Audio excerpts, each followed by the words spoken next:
welcome everyone to this episode of Freedom Hub's Working Group. I'm your host, Jeff Cantor, along with Charles Frohman. We are the Disruptors intersection, and today is absolutely positively no exception to that situation. You do want to take a look at the website just in general, but also to follow up off of today's event. So on that note, let me give you a flavor for what that's going to look like. We want to go to... trying to get to, oh, I'm here. I'm already here. What am I talking about? Sorry about that. I was just had myself on a different page for a minute. We want to come over here to the site, which is your-mp.com as it shows. There's a lot of important stuff. We got some great stuff launching. We got the whole big cannabis thing coming out. So there's a lot of things happening here. But meanwhile, when you hover over home, you'll see webinars, which is where we're at today, and then continuing the conversation. I'm going to start there because that's actually a very important aspect of this, because after we have the conversation, you're maybe most likely going to want to connect with today's guest. And your way to do that is to come to this side, because here's where we have a connection to every single guest for years. And sadly, some of these topics are still current even a year and a half or whatever later. It's still as important as today's topic is going to be. So you'll definitely want to continue the conversation. On the webinar page, however, though, you will see there's an awful lot of information here describing what we're doing on the two different shows that we do. Here's the one for today we'll come back to. Here's tonight's. We have a special guest co-host, which we've been starting to implement for the 7 o'clock. And then who's coming up. And then also, here's the real important part. Here's where the videos live after today. So we're on BitChute, Brighteon, YouTube, and Rumble. So as a good example, let's click on Brighteon for a quick moment. And you'll see this is how they lay out. There's an awful lot of them here. Like I said, they go back for years. The topics are just absolutely spectacular. I have to tell you, they're absolutely spectacular.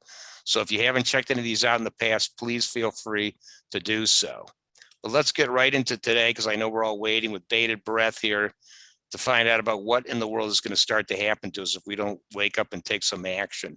So Charles, on that note, are you around there to do the little intro for us? I sure am. Can you hear me? Yes. Yes, we can hear you great. Okay, getting to a better connection here. 5G wireless arms are an issue that we have covered for a long time. We started off a year or two ago with Theodore Scarrato from Environmental Health Trust, and we were just learning the issue at that time. Since then, we've had Julian Gresser just a couple weeks ago talk about safe schools and a project to find a couple schools willing to go wired versus wireless. And we've also had my client, the National Health Federation's monitoring mitigation projects presented by Murray Bauer and Jenny DeMarco. And today, through my involvement in the wireless issue, we have learned about Paul G at Wire America. And he has had a lot of success in California and is fast becoming a leader in the movement nationwide, just for his ability to understand the facts in a very perfectionist way and also communicate them. Also, he's been very hands-on as an activist and advocate with legislatures and the FCC. So unlike a lot of people who just complain on Facebook, he's very active on following up on all of his recommendations and can really tell the rest of us how to do it right. And he's going to talk about a couple of victories we've had recently in contrast to really an endless parade of losses. So basically, FCC is a captured agency by the telecom industry. And most recently through what's called an OTARD rule. Basically, any owner of a house can erect a wireless transmitter on their roof, and you have no ability, no local ordinance rights or anything to stop them. And big telecom wants to erect these wireless transmitters on every other street lamp. And only this past summer did we finally get a court victory that has undermined FCC's claim that wireless emissions are safe. And with that great ruling And also Paul has had victory with his governor in California, getting him to veto a industry bill that would make it even easier to erect these wireless transmitters all over the place. He is going to give us an update on the situation, given these court cases versus the OTARD rule, which is extremely scary, and recommend where we go from here. So that's the intro, Jeff. Fantastic. Okay. I'm giving you the screen and there you go. All right, so welcome everybody. I'm Paul G, and my little tagline is better than 4G or 5G, there's Paul G. And that's because I've got some good ideas that you can do to help defend your home, your family, and your community from what is essentially a home invasion. And it's a home invasion by the wireless industry trying to insert into your bedroom, your bathroom, just way too much microwave radiation. And they don't have a right to do that. And if you follow the laws really carefully, you will understand that you have to track through some of this legal distinctions in order to be able to make some progress. Now, across the country, we have kind of two main categories of states. See, the wireless industry has been hard at work lobbying. They spend billions of dollars a year doing it, and they try to convince everybody to pass favorable laws. They try to get some at the federal level. They try to get some good orders out of the FCC, and they try to get laws passed at your state level. So there's an organization called the American Legislative Exchange Council. That's a non-governmental organization that is financed by the wireless companies and a lot of other large corporations. Because then they do is they will pay people to write legislation, and they will vote it through as a group. And once they approve it, then it is dispatched and handed to your state legislatures, and they are told to pass it. And that is how you got a series of bad telecom bills across the United States in about 30 states. I have a list I can visit later to show you which of those states are. About 20 states have avoided passing such a bill. We've had 2 attempts in California to get that bill passed. One in 2017, we got a veto, and another one in 2021, we got another veto. Well, that's because we stand up and we try to convince our elected representatives this is not the way to go. You don't have to give the wireless industry all these extra benefits. The reason I mention these 2 sides of the country, and it's not really sides because it's a patchwork, but 2 different areas, is you have different strategies you have to deploy in these different areas. So I'm going to just say for California, very best thing you could do, we don't have a bad state bill, neither does New York, neither does, we'll have to go to the list later, but Washington state is that way, and Oregon is that way. A lot of the ones out here in the West, a lot of the Midwest fell, and they passed this bad state bill. Texas fell, Florida fell. New York still doesn't have it. Massachusetts doesn't have it. So for those states that don't have a bad state bill, your best move by far is to convince your town to pass a local ordinance that says, yes, we can let in wireless telecommunications devices into particular zones, not residential zones. And the key thing here is you just have to use it with very good language. You never say you're prohibiting anything, because that's in the law not to prohibit. You just say, these are the places you're allowed. And you never put residential on the list. That's important to do. And I'm going to tell everybody that there's a big problem with some model code that is out there being handed out to people left and right by Americans for Responsible Technology. And on their model code, they unbelievably list residential zones as one of the possible places for wireless telecommunications facilities to go. We saw this, we pointed out to them and said, don't do this. You need 2 sets of code, one for the states without a bad state bill and one for the states with the bad state bill. But you don't just say this is one code that works for everybody, because you're misleading about half the country. Well, they won't do anything about it. They haven't fixed their code in over a year and a half. So you have to be very careful about everybody who holds a shingle out and says, whoa, I'm an expert, right? At the end of the day, the best expert you can have is yourself. And the way you become an expert is you read the laws that apply to you and your community. Because everyone goes to these national things and they go, oh, tell me what I need to do to succeed. It is completely dependent on what is your state law, what is your local law. Because frankly, at the federal level, we're in pretty good shape. And so you can actually, get most of your protections from your current state laws and from your current local laws. And you just get them to pass better local laws. So that's the first thing we did. We got a veto in 2017. So we worked, 6 months full time to try to make progress in the California legislature. And, predictably, we weren't doing so well to begin with, but then we got a little bit smarter as we went along. And we used an Americans with Disabilities Act accommodation for electromagnetic sensitivity. Now, let me tell people who may not know what this is. Look, a lot of the people who get interested in this topic are here because they are already electromagnetically sensitive. And that would describe me. I cannot stand next to a cell tower. I can't be in rooms with Wi-Fi. I don't even have my phone on for more than maybe 2 minutes a day. And that's just to send a text. I almost rarely call anybody because I actually physically react to it. Okay. And I've been pushed into a category where it's a problem for me. Well, am I in good company? Yes, with about 10% of the population right now. And we're growing because there's just way too much power going through the air.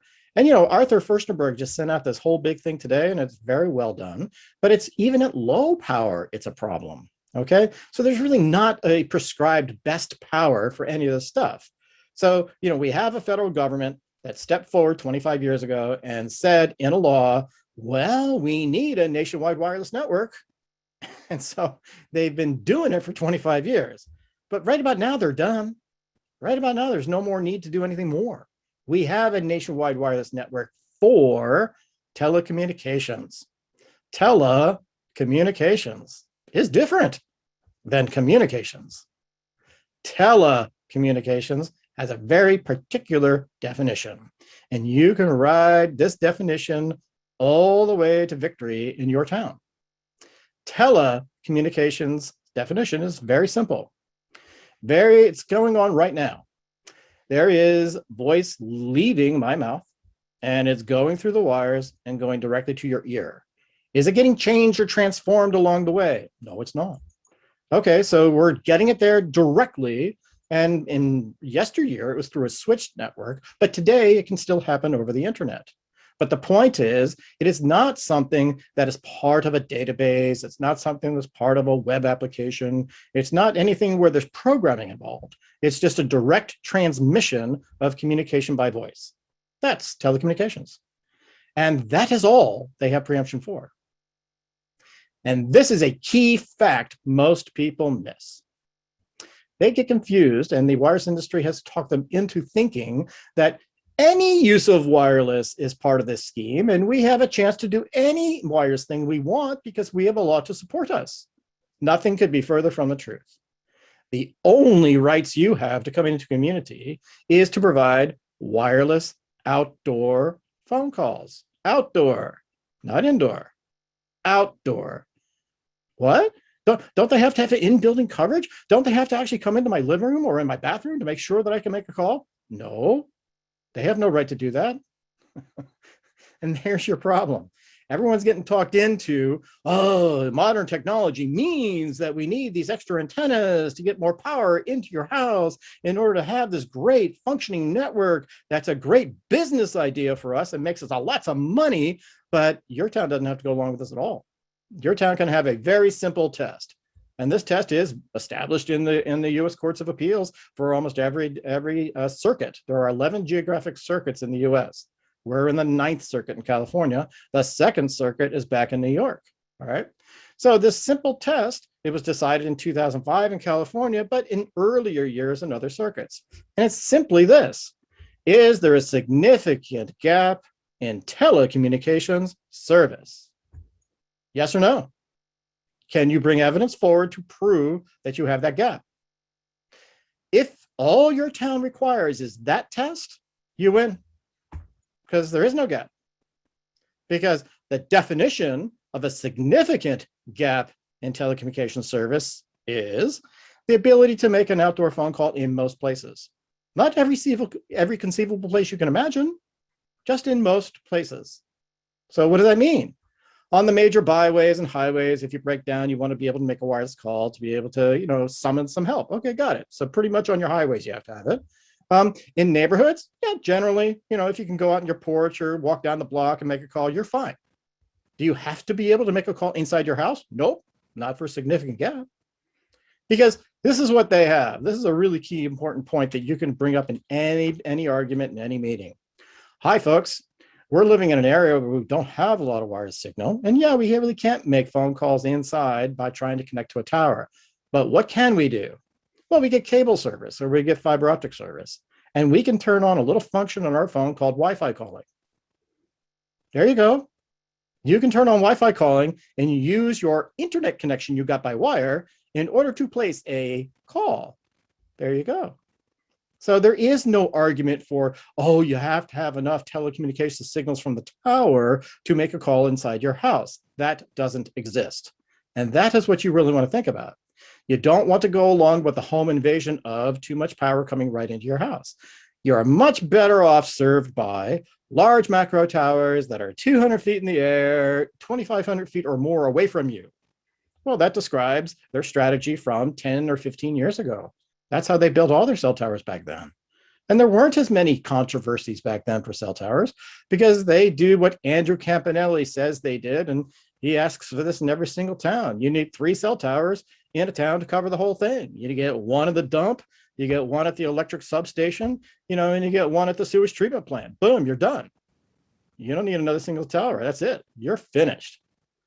And this whole thing of putting these things in front of your house was always a bad idea.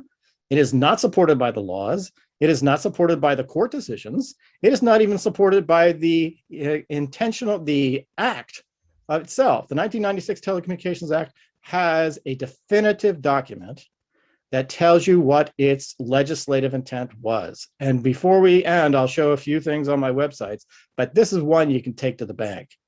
Pretty much says it's not our intent to put 50-foot towers in residential districts, period, the end. As usual, another great guest, but a quick diversion. You'll notice that our full name is the Marketplace for Health, Wealth, and Freedom. Well, let's talk about your health for a moment. If you'd like to escape from the stranglehold of insurance and be able to see alternative doctors or go across state lines for care, then you definitely need to take a look at patientempowerment.mpb.health and see if that's the fix you've been looking for. Now, let's get back to the show. It's not our intent to do small cells. It said that in 1996. So you can use that and then tell everybody that we're not going in this direction. This is just a bad propaganda sales job done by the wireless industry. And our town could be a lot smarter. All right, that's all in the states where they don't have a bad state bill. Let's switch over to the states that have the bad state bill. Oh man, they did a bad deal to you. Okay, what they did is they said, well, we, the state, look at this as a statewide matter, a statewide concern, and we're going to go ahead and we're going to preempt your local authority over making decisions about these going into the public rights of way. And they're just going to be able to go right in. But you have to read that law really carefully. Now, Arizona got the first law like this passed in 2017. It's one of the worst ones we've ever read. Yet, we found a great public safety loophole. In matters of public safety, you can deny a tower. Great. What's public safety? Hey, that's a big topic. That's good. Public safety just doesn't mean, oh, we hire a bunch of police and fire. That's public safety. Oh, no. Oh, no. Public safety extends beyond that into zoning laws. Okay. What else? Oh, into negative health consequences. Oh, really? Yep. Into the quiet enjoyment of streets. These are all rights that you have that your city must deliver on. Hold on. How can we do that if we're putting overpowered cell phone towers right in front of our houses? That's ruining our quiet enjoyment of streets. It's ruining and causing negative health consequences. It's not protecting my property values or my public safety. Wait a minute. This is way off the reservation.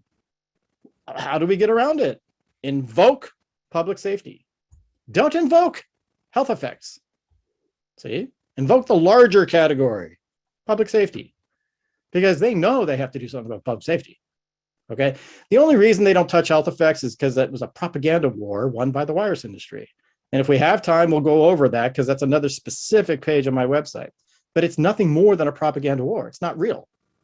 Okay. In almost every circuit, maybe the second circuit's a little different, but almost every other circuit, health effects is squarely on the table. Everybody can talk about it. Everybody can make decisions based upon it. It's a myth that you can't do anything about it. Just a myth. So what it ends up being is it's just not fashionable. That's it. It's not fashionable in the eyes of your city attorneys. It's not fashionable in the eyes of your legislators. It's not fashionable in the eyes of your city council members. They feel that they're going out on a limb if they did it based on that. So you don't have to win it on health effects. That's why you use public safety. Boom. Gives them another whole category that they can now wrap it up with a whole bunch of other things. Okay. So what you do is you say, again, what Andrew Campanelli says, and if you listen to any of his recordings, you'll learn a lot. And there are a lot of them on my website, and they're worth listening to. He is the best local telecom attorney in the country. He works all across the country, and he wins these cases all the time because these are irresponsible placements of wireless telecommunications facilities, or WTFs, we say for short. Now, we use WTF for the very obvious reason. And they want to use WCF. That's the new thing that the industry pushes, wireless communications facility, because they don't want to be bogged into saying only telecommunications. Well, that's not what you want. You want to pull them right back to telecommunications. All we're talking about is telecommunications, no other communications but telecommunications. Because when you talk about the other forms of communications, meaning internet and texting and all these other things, you don't have to do that wirelessly at all. There's no law that forces you to do it that way. So your town can have a preference for just doing it. Sorry, just hung up on them.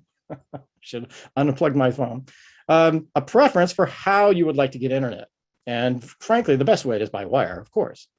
And it's for this very simple consumer choice, okay? If you get the signal to my house by wire, then I, as a consumer, have this consumer choice whether or not I want to run a wireless access point or a wireless router. And so I choose myself whether I want the, quote, convenience of wireless inside my house. And and for that, I'm willing to put up with the downsides, which is clearly damaging my children and my my pets, my plants, and everything else in the house. Okay. It's just that you're not aware of how much it does damage you. And so, but look, people can make bad decisions, and we have the freedom to make those bad decisions all the time. And so the point here is that if it's a consumer choice, then at least you can make the call that I'm either going to be in wireless or not be in wireless. And that's a house by house by house decision. All right. Now, if you allow them to put these things out at the curb, well, now you take a house like mine. We don't have a stitch of wireless. Everything goes through Ethernet cables in my house. No wireless whatsoever. Well, I couldn't achieve that anymore. I would be done. All right. My whole home environment's been invaded, and I can't do anything about it. And I'm not even a subscriber to the service of what's happening at the pole. I'm just collateral damage. And so that takes away consumer choice. That's why you can't allow these on the poles. So there are very good arguments that you can use, even in these states that seem to think they have a right to come in your rights of way. And it's all about three variables. All right. And you have every single cell tower has three important parameters that can be regulated locally. And they are vertical, horizontal, and power. VHP, vertical, horizontal power. Vertical, horizontal power. If you haven't regulated all three, you've achieved nothing. Well, why is that? You've heard these arguments, I think, if you've done any of this work with your local city. You get into a big argument about only one of the three parameters, horizontal offset.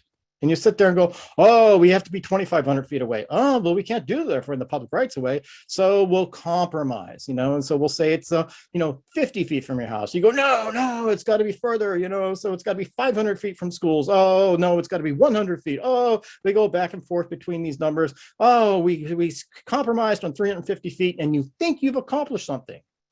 You've accomplished nothing. If the wireless company's goal is to get inside your bedroom with a certain amount of radiation, and they're 50 feet from the house, well, they have a certain power profile. If they want to do the same thing from 250 feet away, turn up the power. It's not hard. Nobody's policing it. Oh, so horizontal offset doesn't really mean anything? Yep, not until you get about 2,500 or more feet away. So that's why you have to get into the power game, okay? And what you really have to think about is what are these small cells on these poles? And again, this is for the states where they have the bad state bill. These things are cannons. And your goal is to turn it from a cannon into a squirt gun. And how do you do that? You use FCC regulation against them. The FCC already regulates output, maximum power output from what? A wireless router. Yeah, your home wireless router is capped by the FCC. There's regulations for it. Cool. Well, why do they do that? Well, you see, we can't actually take a chance that anybody operating a wireless router might create a really bad condition inside their house. So we have to cap the power. And then we can't take the chance of this thing maybe interfering with somebody else within the neighborhood. So we have to cap the power. And we don't let you put this thing outside, because if you did, it would interfere with other signals out there. So we have to cap the power. So we cap the power at what? 0.1 watt of effective radiated power. Okay, hold on. Let's do the math here. I live 50, 100 feet from my neighbor on one side, 50, 100 feet the other way. Okay, so each of us have to cap the power of our wireless antenna so that we don't interfere with them. Yes, that's right, the FCC says. Cool. So let's talk about that pole. Is that pole any different than any of my neighbors here? No, not really. They live in your neighborhood too. Where do they live? On your parcel. Oh, I see. It's on my parcel. I have some control over that because it's on my parcel. Okay, let's make some progress this way. Who owns the public rights of way? It's a very gray area. You talk to different people, you get different answers. And believe me, it's a very specific answer. It's an answer that you have to research, and it's the developer who set up your neighborhood. But if you do, you will see that there was a whole bunch of land that used to be a farm, and they cut it up into different lots and parcels. And they decided they would sell those parcels to put a house on it, but we had to have a way to get to the house. So we have this thing called a street, and we also have sidewalks. And those are to be used for public uses. Everybody can use the street. Everybody can use the sidewalk. Well, how exactly do we handle that from a land ownership perspective? Different neighborhoods do it differently, but a very common way is this. All right, listen, we are going to cede the space for the street. The developer will cede the space for the street to the city, and the city will manage it as a public asset on behalf of all the public. Therefore, the expense of maintaining it will go to the city, but they have to do it for the good of the public. Cool, we understand that. Now let's look at the rest of that parcel. Hey, it's not too difficult to look at your map and see that my backyard's kind of a straight line and my side yards are a straight line. They're easy to understand. That's the line between me and my neighbors. Got it. Hey, what's happening close to the curb? What's going on there? Well, you own pretty much up to the curb. How do you know that? Because the city often will tell you, you have to maintain everything up to that curb. And sometimes you have like a sidewalk and a strip of grass and then the curb. Yeah, you got to cut that grass. You got to maintain all that. Well, why is that? Isn't that the city's property? Oh, no, they make you maintain it. Well, okay, so it's your property. Yes, it is. But there's an easement. And the easement says, well, we, the city, can come in and do kind of some work in there. We can, fix that sidewalk. We may charge you to fix the sidewalk like they do in San Francisco, but we will do the work and we will fix the sidewalk, and we'll make sure there's a good curb to the street. And if we have to, we might have to get maybe 6 feet or 8 feet into your lawn to like dig a little thing to put in a meter or something. But we have a right to operate some stuff on this lawn. Now, why is that? Because you gave an easement to him when you bought your property.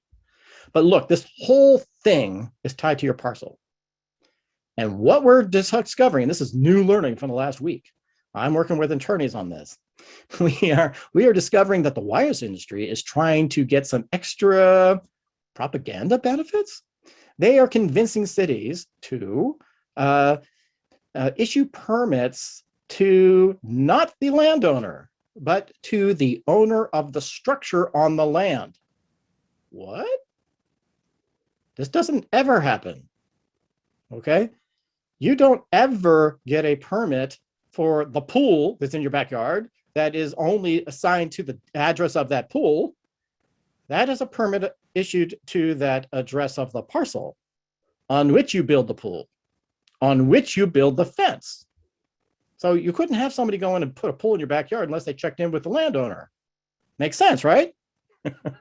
So here they are saying they can come in on your parcel and change fundamentally the use of a pole that you've allowed to be on there at the inception of your neighborhood. Now, look, let's think this through. A lot of neighborhoods are old. A lot of neighborhoods never envisioned telecommunications services coming into the public rights of way. Did they specifically give rights to anybody to do this? They did not. This is open season. This is the terms here, and you can look this up later. The terms are condemnation of property and reverse condemnation of property. And reverse condemnation of property has a whole bunch of benefits. It means that you get to go out and have the lawsuit. They have to cover the cost of the attorneys. They have to give you compensation. They have to do a lot. And at the end of the day, it's going to be too damn expensive to do all that and still operate these poles in front of your house. So this is a fundamentally excellent idea and a field day for any local attorney in your town. Have them look specifically into what are the deeds that set up my neighborhood and what are the rights that go along and the easements in my public rights of way. And were any of them specific enough to allow these telecommunication companies to come in, and you're going to realize they're not. I'm telling you, every permit in the world is associated with a parcel, unless you live in Tucson, Arizona. I talked to the guy who hands out addresses yesterday. Check out this little game. Hi, we're in Tucson, Arizona. What we're going to do is we're going to have 3 houses on a street. Let's just call it house 70, 80, and 90. For whatever reason, they skip every 10. Cool. So house 80 is in the middle. All right. Well, so what's going on? There's been a pole that's been there for 30 years. It's been inert. You know, when I say inert, it means that it holds things that don't affect me. It holds wires to provide telephone service. It holds cable for my television. Okay, maybe it's got fiber there too to come to my house. All those things are set on the pole. But, you know, as it's sitting there and I'm standing next to it, it's not affecting me. It's inert. That's totally different than putting an antenna on there that's blasting you with a toxic poison 24/7. That is no longer inert. So it's a different use. You are converting this pole that was allowed to be there for a particular purpose 30 years ago, and now you're changing its use. Well, did you ask me about that? No, we didn't. Did you compensate me for it? No, you didn't. Is that legal? No, it's not. Ta-da. This is big stuff. Okay. And this is news from research we've done in Los Angeles County and in Tucson, Arizona, and other places. And I'm announcing out here today, and everybody should be listening to this. And everybody should be taking advantage of this. We're going to write it up. We're going to put it on our website, but I'm giving you a little sneak peek right now because this is a big deal. And this you can make progress with. I like this idea, and I think we can really sell this idea. Here's Tucson, Arizona. We're the county, Pima County, and we have several cities that inside of us. One of them is the big city of Tucson, but they have other little cities, Moran and some others, and everyone does it differently. So some cities will make their own addresses, but for whatever reason, Tucson has decided to cede to the county the ability to assign an address. So you don't have one hand knowing what the other's doing. So what happens? Some clerk gets a request to establish an address for a cell tower in the public rights of way. So those 3 houses I talked about, you know, 70, 80, and 90. In front of 80 is a pole. What did they do? They gave that pole the address 137. What? A pole has its own address? Yes, because we're going to give a permit to that address. But it's on my property. Why aren't you talking to me? This is what they're doing. They're end running the whole planning system that's tied to parcels. You get to turn it right on back on them, and you get to upend that whole scheme. And that's what I think is really good to do. All right, so why don't we do this for a second? I'll share a screen. I'll just share a couple other things that are going on, and then I don't want to go too long, so I can be responsive for questions. Does that all sound good to you, Jeff? Perfect. Perfect. All right, so I'm going to take my desktop right now and share it. And the purpose here is just to show you my web browser. We're not going to read much of these things, but I'm going to show you some really good stuff is. Okay. Hey, you mentioned that OTARD rule. Remember that thing? Over the air reception device. And you said that it was a really big bad rule and they'd be able to do all kinds of bad stuff to you. I have the antidote, and I'm going to show you right now. Here it is. This is a page that you can get in wireamerica.org. You just search for OTARD. OTARD is for over the air reception device. Okay. What is this? This is the whole order that was put out by the FCC. I generally copy paste it, and then I will put highlights through the order. So you can look for stuff that's bold and pink. And if you just skip to that, you pretty much get the story of what's going on. So again, I don't want to bury you with too much text, but I'm going to go all the way down to where they finally do the rules. Okay. Because you can see this is a long thing, but guess what? Appendix B is fairly short. You see? They have a whole bunch of, this might be 30, 40 pages of text, just talk with, all kinds of footnote this, footnote that. We're doing it for this reason, for that reason, whatever it is. But the only thing that really counts are these damn rules right here. Okay. And so what I want to do is show you how poorly this rule is written. Okay. All right. So here we are. Now we're going to finally put this in our rules. And this is what we're going to do. We're going to amend section 14000. What? How? We're going to revise a particular paragraph and we're going to insert some text. Great. What are we going to say? Well, we're going to broaden the definition of what used to be just a satellite dish to receive television signal. That's what it used to be. And that was fairly inert. It would not transmit. It would just receive. Well, now we're going to go ahead and somehow allow them to be cell towers to both receive and transmit. And we're going to do it with this text. All right. What's it say? Used to receive direct broadcast satellite service, including direct-to-home satellite service, or to receive or transmit, right there, that's how they got it, fixed wireless signals via satellite, including a hub or relay, let me move my people here so I can read, antenna used to receive or transmit fixed wireless services that are, in red, read it, not classified as telecommunication services. Ding, ding, ding. Really important phrase. Let's read further. Used to receive video programming services via some kind of multi-point thing and other multi-point thing, again, including fixed wireless, but not classified as telecommunications services. Oh, okay, cool. What's next? All right, we're going to amend something else. For the purposes of a hub or relay antenna used to transmit fixed wireless, but excludes any telecommunications services or, wait for it, commingled basis within telecommunications services. Hey, do you remember earlier when I said telecommunications services is the making of a call? And do you remember when I said there was this option to do Wi-Fi calling? Well, Wi-Fi calling is, by definition, a commingled service. Why is this important? This whole rule, when you read the whole thing above, says, we're going to overrun your city. We're not going to allow them to pass any laws or notify anybody or do anything. And everyone's going to be protected from liability. You don't get to sue anybody over this. This is just a simple over-the-counter deal. And yes, every person has the right to put up a cell tower on their roof if they wish, or maybe in their backyard if they wish. And they can be incentivized by the company, either paying them something or giving them a discount. And they're part of this rule until somebody makes a Wi-Fi call. Now you have commingled service. Now the whole rule doesn't apply to you. Now you as the homeowner are open to every lawsuit there ever was. And that is what you communicate to your neighbors. You say, there's a poorly written rule by the FCC. They're moving fast. They're not really crossing all the T's and dotting all the I's.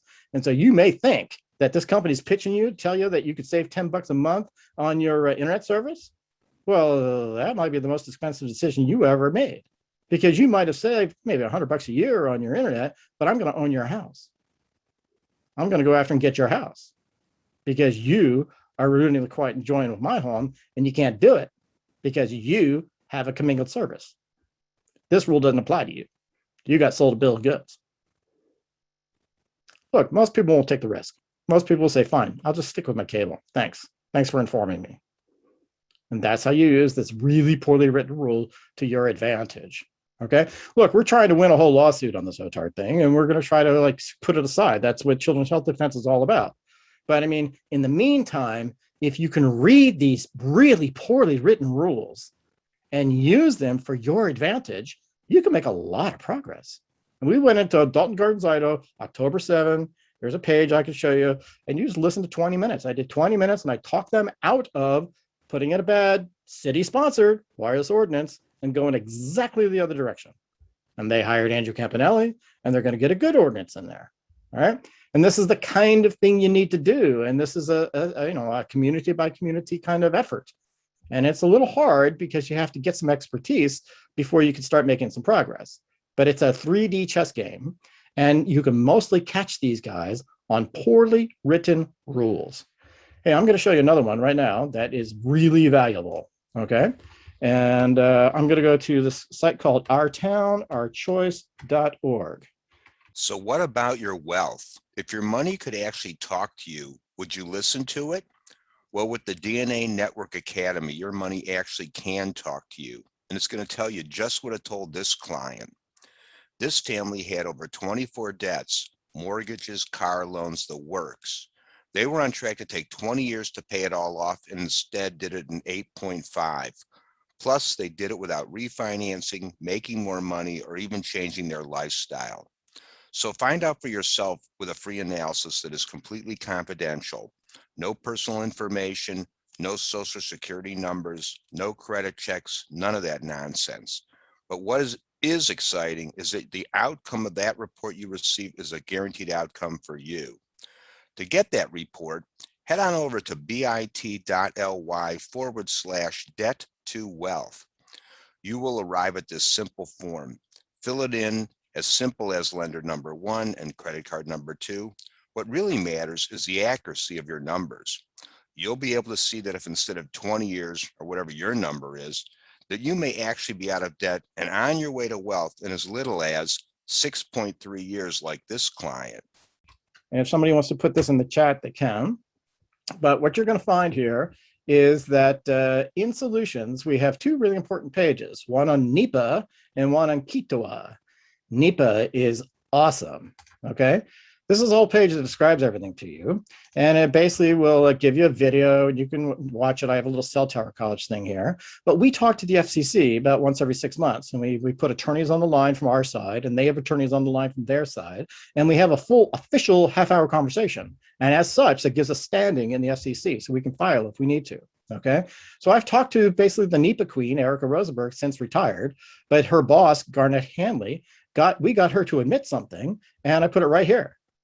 The FCC, when it modified its rules due to the KITOA case in 2019, the FCC took the position that they are reviewing small wireless facilities as federal undertakings and major federal actions pursuant to the court decision, and that's what we've been doing. That tells you right there. Does the FCC consider small cells to be real? No, it doesn't. Legally, they have to treat them just like every other cell tower. Legally. Why is that? They lost their lawsuit.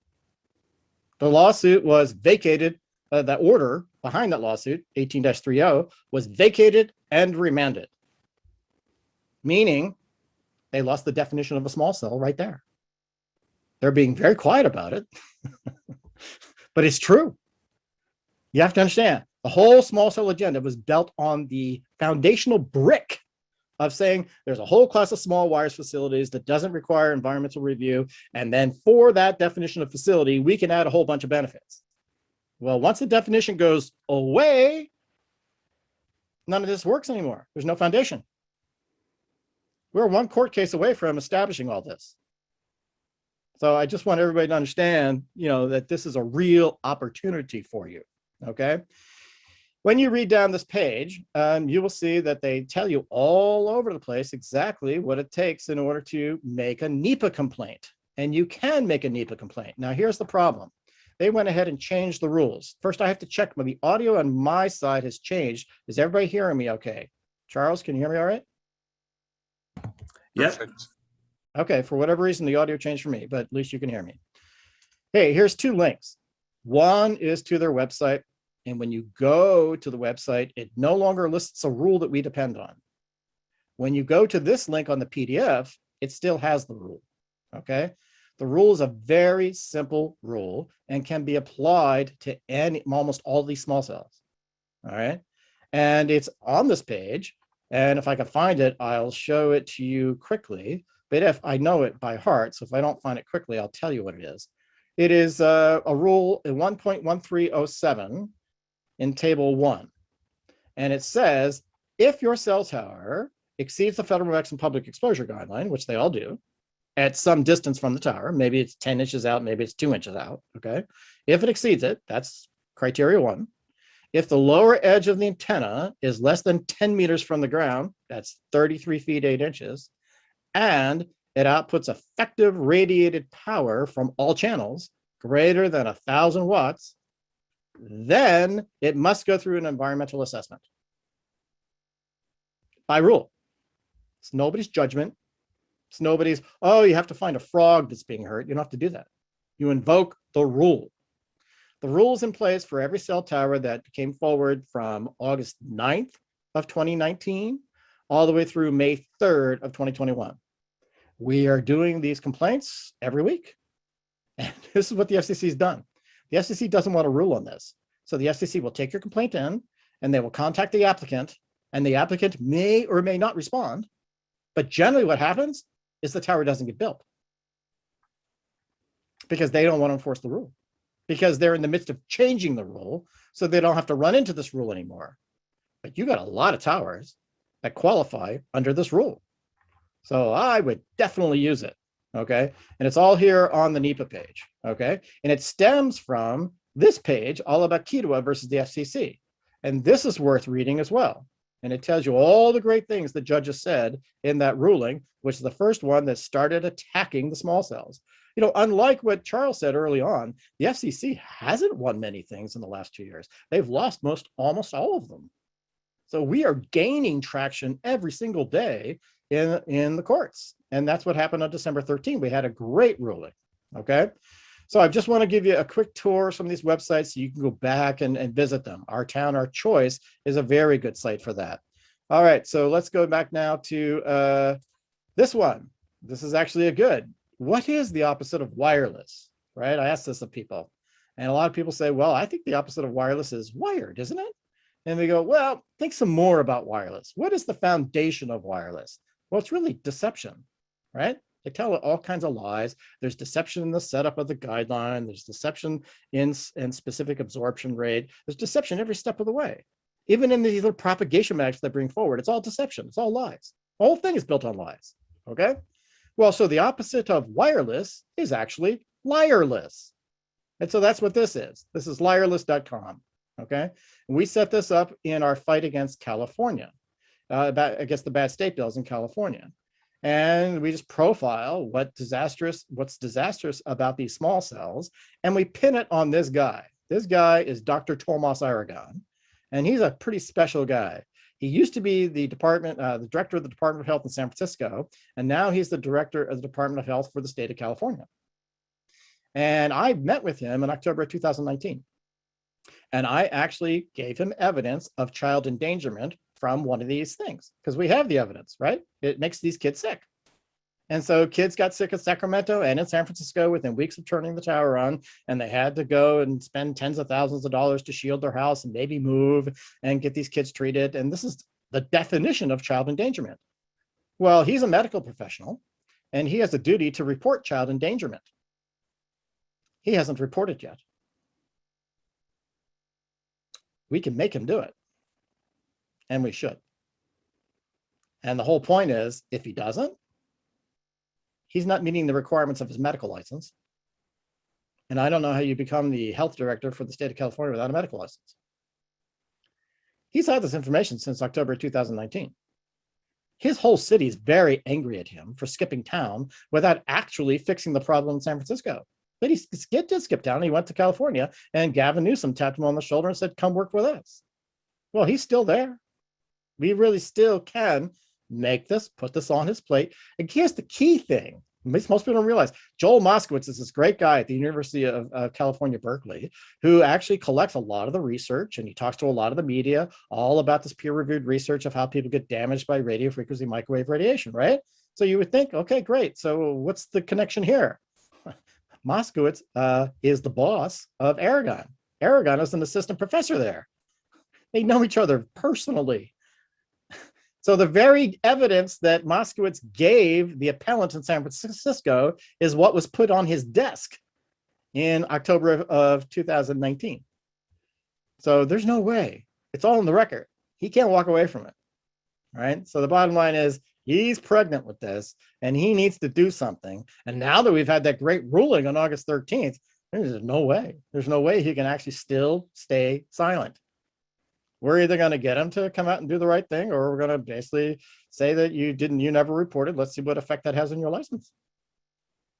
This is the kinds of things, the kinds of leverage that you create by telling the truth, putting things in the record, and making these people responsible for taking actions on what is put in the record. The whole thing here is look at your opportunity when you speak in city council meetings as not complaining and whining about how unfair it is and how you feel bad about it and how you're worried about things, anything that's emotional. Take that opportunity to put evidence into the public record. And when you do, that's when you start getting leverage over people. Because you don't have to actually say you're going to get an attorney. You don't actually have to spend the money on that. You don't actually even want to ever inform anybody you're getting an attorney. Because the minute you do, your local officials will no longer talk to you. But what your city attorney does pay attention to is the kinds of evidence that you put in the record in order to then potentially be used in the future. That means any attorney can walk up and access what's in the public record and can use it for their own purposes. Here's the beauty of what happened on August 13th. We had some pretty great people working on that case. W. Scott McCullough was the lead attorney. Daphne Tackover and Scott worked hand in hand. And we had Edward B. Myers over on Environmental Health Trust. These are top-notch people. What did they do for us? They put over 11,000 pages of evidence into the FCC's record, all about the damages from radio frequency microwave radiation. Oh my God, thank you. We get to use that just by linking to it. You get to put that into your own city's public record by copying and pasting some links off of my website and putting it into your public comment. Ta-da! Huge amounts of evidence in the public record why these small cells cannot continue on. This helps you. See? The more evidence you can stack in your favor against your city, the more you will win. It is not about complaining. It is all about the evidence. All right. So I'm going to show you one other page here, then maybe we'll break and do the questions. I'm going to go to this one, unsafeatneg.com. Unsafeatneg.com is a little takeoff on this book. Some of the older people know this book. This is Unsafe at Any Speed. This was published in 1965 by one Ralph Nader. It basically threw the Corvair under the bus and said it was a terribly unsafe car. Well, it was a little unfair to Corvair, but what did it lead to? It led to the National Highway Traffic and Safety Act, which led to mandatory seatbelts and airbags and speed limits that actually saved a ton of lives. How many lives? Let's take a look.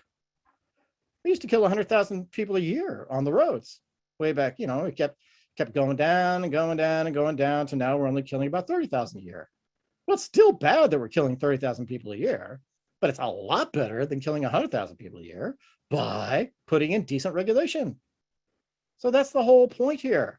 This whole industry needs the Unsafe at Any G book to basically say we need seatbelts, airbags, and speed limits for the wireless industry. And once we get them in place, we'll still have wireless, but we'll do it in a way that is not so damaging. All right. The reason I'm coming here is to show you that idea, but also to show you this page that we used to defeat a tower in Petaluma right here. It was a terrible, terrible tower. Look at this amount of power. 16 antennas, 2.4 million watts of ERP right in the middle of downtown on these 4 antennas, and there are houses on all sides of it.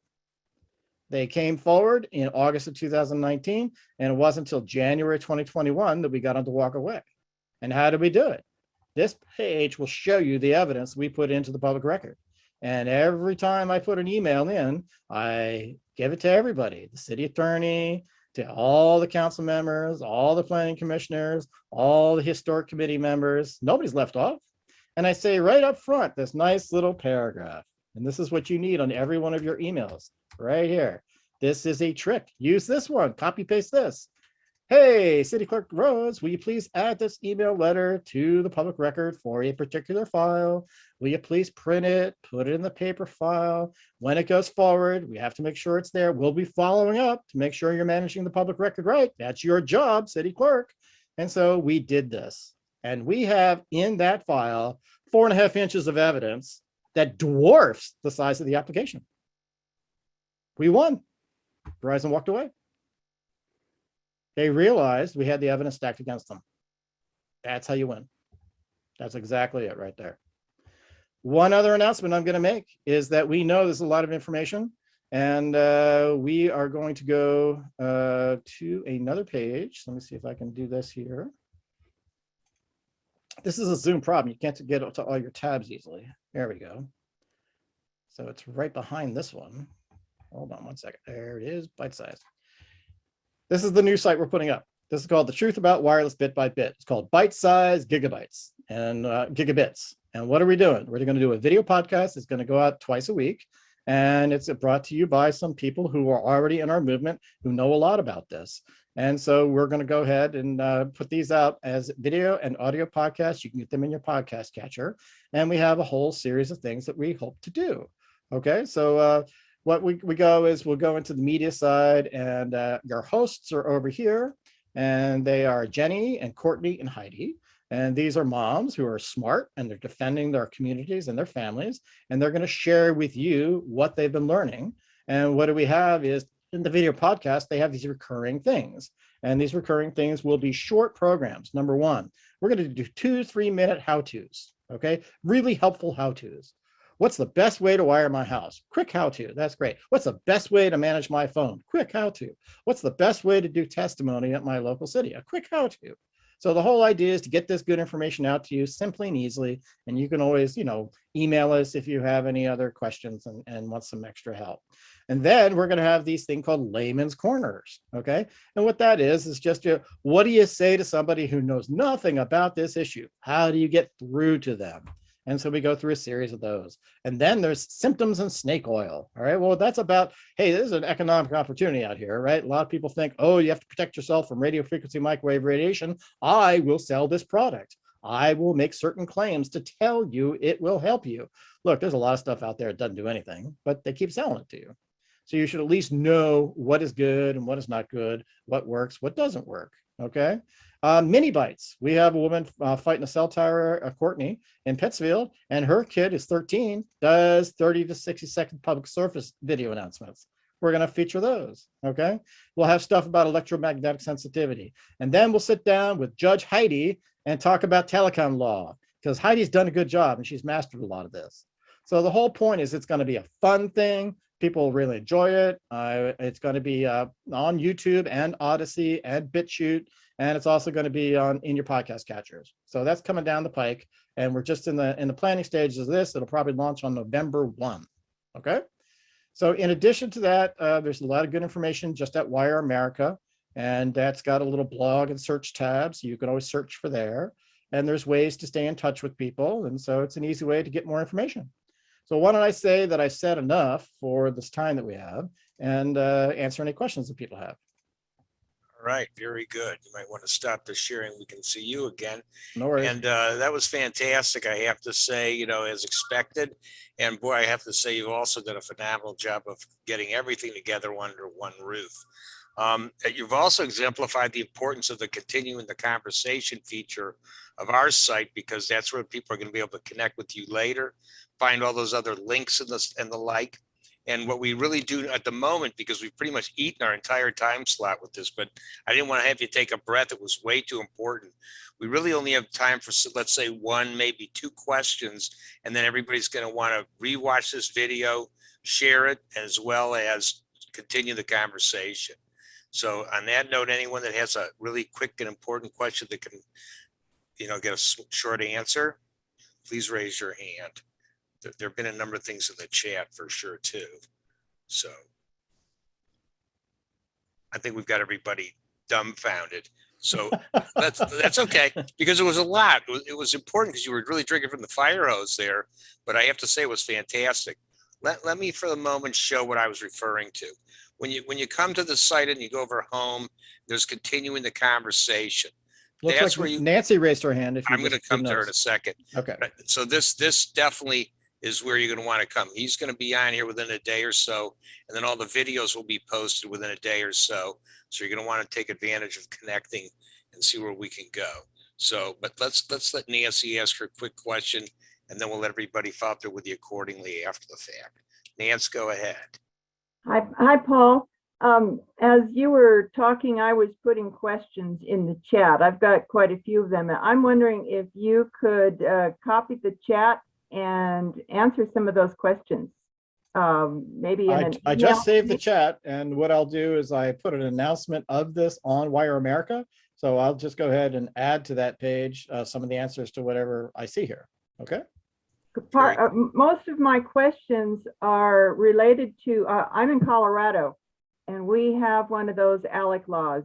And so some of the antidotes that you were talking about, I'm wondering if they apply in Colorado or if they just apply in the states that don't have. No, they apply in Colorado. What I'm saying to you is that this is up to you to work your way through that law. And you look at it from the eye of an opportunist and a lawyer to figure out where the wedge is. And I'm telling you, usually it's in public safety. And so what you do is you look for the word term public safety, and you'll find that most of them have some kind of little out for public safety. And so as such, then you drive a wedge through that. And you basically say, let's define public safety for our town. What does it mean? Let's do it. And so guess what? These qualify as threatening public safety. So now you have an out to say no to these towers. So does the Mozilla ruling about telecommunications, does that also apply in Colorado then with the ALEC law? Yes, of course. Now, look, ALEC doesn't, first of all, ALEC writes these laws, but they never become laws until they're actually voted in by your elected representatives. So they have model legislation. This has been voted in. No, I get it. I understand. So look, the point is that every single one is slightly different just because there was whatever negotiation process went on in your state legislature. And so certain things get in there and other things get taken out, and who knows exactly how does Colorado's compare to Arizona's unless you sat down and read it and did the comparison. This is a lot of work, but you can do it. But my point is that a lot of people go, oh, it's so complicated, I'll never get to it. And they don't make the progress they could. And what you want to do is absolutely dissect that state law and see what you have that you could possibly work with. It does allow towers, antennas in any zone. Yes. And it does reduce the amount that can be charged for the use of the right of way, and so it does do a lot of stuff. But part of what I worked on trying to repeal that 1193, and we decided not to, partly because we thought we might be more prone to getting more industry bills, especially as California was getting a lot of those. We had input from some of the telecom lawyers that as well, that we would, that it wasn't worth our while to try to repeal that ALEC law. Let me comment on that, if I may. Yes. Okay. This is your life and your neighborhood. At the end of the day, these are your decisions to make. And so it is nice to receive advice from anyone else, but you will be facing the consequences of your efforts or lack of efforts. And that's all there is. So you will find that everybody has an opinion and everybody will give you an assessment, but no one can accurately predict the future, not a single one. So you sit down and go, oh, I was convinced to sit on the bench on this one. I was convinced not to repeal something. And you have to sit there and go, well, based on what? Nobody can project what's really going to happen. Nobody can project that you will be hit with more bills or not bills. And so that is just a false reason for not repealing. At the end of the day, should you repeal your state bill? Yes, as soon as humanly possible. It is one of the most unconstitutional, worst bills I've ever seen in my life. That's why we fought like tooth and nail never to have it passed in California. And we took every avenue there was. If they had passed that bill, we were coming right in with a lawsuit. Okay, so the point is we take this very seriously here because we know that if these things come in front of our houses, we'll have to move. And I don't want to do that. That is just a terrible thing to force somebody to do. So what I'm saying to you is that think about this. You're in a foxhole and you have a whole bunch of weapons sitting around you. And so the question is, a lot of people debate back and forth, which weapon should I fire and when, and should I do it this way or that way? Or some smart person thinks we should hold back on this one. And I say, screw all that. Fire all of the weapons. When? Now. You never know which one's going to work. We never knew we had this whole bullshit addressing thing and how they're coming into the rights of way and actually trying to get ownership of stuff that they don't even own the land on. And this is the stuff that's going on behind the scenes, and we're uncovering it right now. Oh my God, this is great. This will work in Colorado. This will upend your whole state bill. You have a Land Use and Planning Act in addition to this Telecom Act. Guess what? Those two laws are no longer consistent because you have well-established planning principles that have been in place for over 100 years. Look, lots of these bills are not well written, so they don't anticipate everything. How many of these bills anticipate that they have to actually adhere to the Americans with Disabilities Act? None of them. How many do have to adhere to the Americans with Disabilities Act? All of them. So this is what I'm trying to say, is these bills are crap, really. And you get to blow them apart. That's what you want to do. Interjecting for a minute because we've run out of time. Sorry, Nancy. But that was really, kind of boils down to what we always find out on this show is that it always comes down to the individual. You can't farm this out to somebody else. You have to take action. So we definitely want to continue the conversation because obviously you can see there's a lot to keep going here, and that's your way to do it. So, but on that note, Paul, I want to thank you for spending all this killer time with us today. No problem. Let me just finish your sentence by saying this. Please. You win with strength in numbers. Okay. So even though you might have a tight team of 5 or 6 people that are willing to do the reading and do the work and do most of the speaking, how you win is you get the 200 people behind you. Okay. And they're either in the room going, ooh, ooh, ooh, yeah, we support them. Yeah, go, go, go. And they all tell you, don't clap, don't do that. Ignore them. You have First Amendment rights. You can show your support anytime you want. This is a little harder to do in Zoom. And what I would suggest that you do right now is that you upend all these Zoom meetings. You force them to go back into in-person meetings because you will only get your advantage when you're in in-person meetings. This is completely a political thing. And this is completely about getting enough people to show up in a like mind in one place. And hey, if you get the chance to be physically somewhere, there's one other advantage you can do. Tell your people not to shower for 3 days and then come in the room. When they can smell you, they know something's visceral happening here. This is what I'm trying to say. We, the people, are a lot more powerful than these people trying to make these decisions shove them down our throat. We just have to have enough people stand together. Great. Thanks again for today. Cool.